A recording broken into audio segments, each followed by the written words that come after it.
is there one thing that you think most people need to start doing more than others, or does it really just kind of depend on where their Well, challenges lie?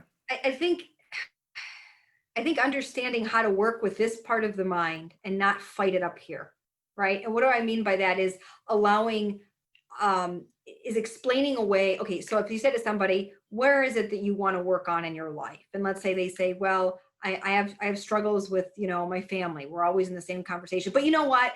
I know that that's because blah blah blah blah.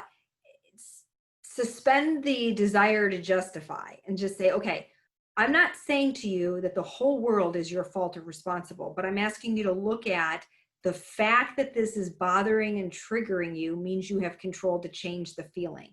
So even if you knew that person was never going to change their behavior, if you had a way to engineer something within you that didn't cause that, would you want that? Oh yeah. And we know it's possible because, you and I were talking about this. You ever have somebody that says, oh, that person really bugs me. They get under my skin. And you're like, I know them. They don't bother me at all. But then vice versa with someone else, it bugs you, but not somebody else.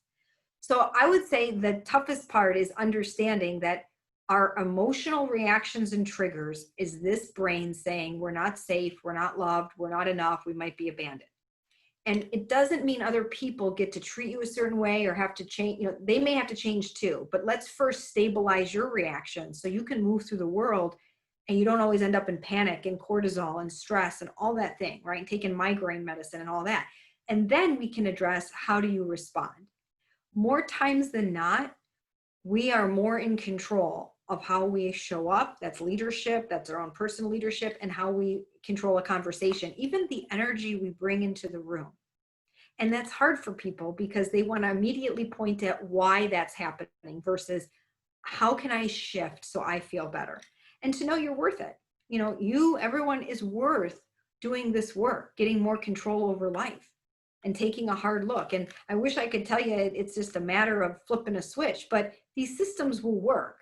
It's just we've spent a lot of time trying to work here and people are frustrated and they're sick of, let's just say, traditional talk therapy that doesn't go beyond anything else. It just talks about the problem, that diagnoses them with stuff and doesn't move forward. Now, again, there may be people, I'm not saying there isn't diagnosis, you have to, but when you're working with patterns of human behavior, it usually is pretty simple to go back and think, okay, this is tapping into one of those foundational things. What do you want instead?